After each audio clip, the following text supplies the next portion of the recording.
We're going to focus here on Disney ahead of its earnings after the bell. Our panel is ready. Dan Rayburn, principal analyst at Frost & Sullivan, and Hatem Dhiab, managing partner, Gerber Kawasaki Wealth and Investment Management. Thank you both for being with us today. Dan, I'll start with you. We're waiting on Disney. Your thoughts here based on what you're seeing on some of the other players. Hey, Nicole, great to see you again. Thanks for having me. So, well, the streaming stocks have taken a bit of a hit as of late, but if we look at the numbers year to date, Fubo's up 46%, Netflix is up 28%, and Disney, Discovery, Viacom, and CBS and Roku are all up 23 to 25%. So what we know coming into Disney earnings, they've already come out and said that they don't expect the growth to be as high as we've seen previously, and there's a lot of competition in the market. We've just gotten earnings from everybody else in terms of the numbers of subs, what they expect for the end of the year. HBO Max still expects the high-end range of 70 to 73 million at the end of the year for total number of subs. Discovery is 20 million, but we don't know how many are Discovery Plus. So there's a lot of competition for our time and our eyeballs. Without a doubt, and Squid Games has been such a phenomenon for Netflix. Hatem, I know you like both Netflix and Disney. Tell us more about your expectations for Disney later today and why you're a fan that you could own both. Yeah, thank you for having me, Nicole. I mean, the expectations are lowered for Disney. Frankly, hasn't been a lot of content coming out. They've had issues with COVID and productions. And the reality is, if there is not new content, you're not going to get new subs, and everyone is looking for more subs. Bob Chapek is, has already told us that don't expect too much. So I think that's how we're thinking about it.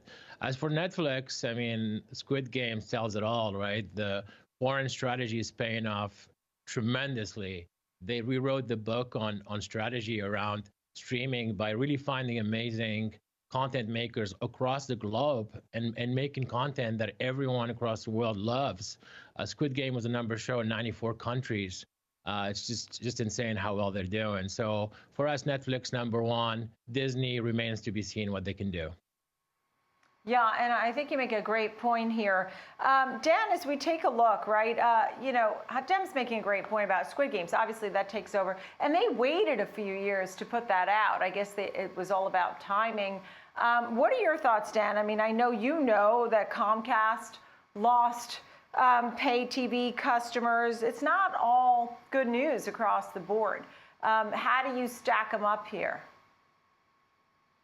It's not all good news across the board, but we definitely know that cord cutting is still seeing some traction in the market. That said, look at the live linear services they're competing with. They're all $60 to $75 now a month, so they're pretty expensive. They've all raised pricing.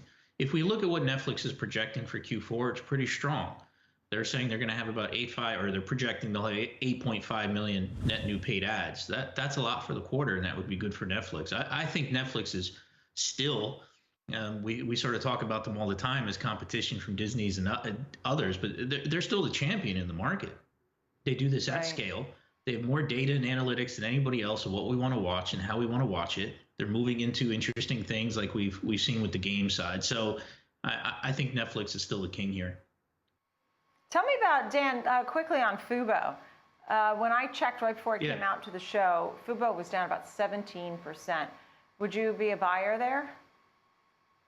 Well, here's the issue with Fubo is they just passed 1 million subs.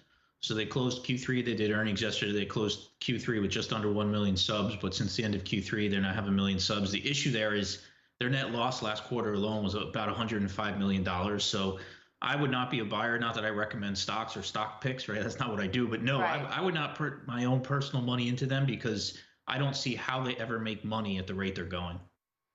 I see. And what's your big picture thought, Hatem, as you're looking at these different streaming? It's really the streaming wars, right? Because they're all battling. How many streaming subscriptions can you possibly have? Where do you see the winners and which ones just you would filter out right away? I think you just called it out. There's just too many choices, too many things out there. Also, we're coming out, we're doing things. We're just not in front of our TVs as much, and as a result, you got to really have some compelling reason for us to stay. So, as Dan said, I'll say Netflix #1, Disney is #2. HBO is really interesting. I love their content. We'll still got to see what they're going to do with this new spin out. And then, if you like sports, maybe Fubo or other, other streamers that really kind of specialize in sports or live event. I think that's an interesting place to be too. Oh yeah, sports and live events is a big part of it. Dan makes a good point with that, because, for example, last night my son was looking for the Gonzaga game and couldn't find it, and had to go. It said Fubo and this and that. This is the wave of the future, right? So when you look at that with the streaming wars, first of all, is Apple TV even a player anymore? I saw you had Roku on your list, and AT&T, which is the HBO play. Viacom, CBS, Dish, you said lost 13,000 paid TV customers. Dan, what's left? Yeah, so sports and live is really a completely different topic. Keep in mind that a lot of people compare these streaming services to apples, but that's not accurate. So, for instance, Netflix, as we know, is a subscription video on demand service, SVOD, but Disney makes money from inserting ads into ESPN Plus and some of the other content they have. Apple is what? A platform company, a hardware company, an OS, a browser, a store. So we're not going to have a shakeout in terms of the number of large services out there, even though they're competing for our time, because they make money in different ways. Now, when it comes to sports, very interesting. Obviously, Amazon is gobbling up a lot of sports content. We know what they're doing with the NFL. So sports is a really interesting one to watch, but man, the cost to license that content is really, really high. Yeah, and we'll wait for Disney after the bell today. Thank you both. A great setup. We really appreciate it. Dan Rayburn of Frost & Sullivan. Hatem Dhiab, thank you, of Gerber Kawasaki Wealth and Investment Management.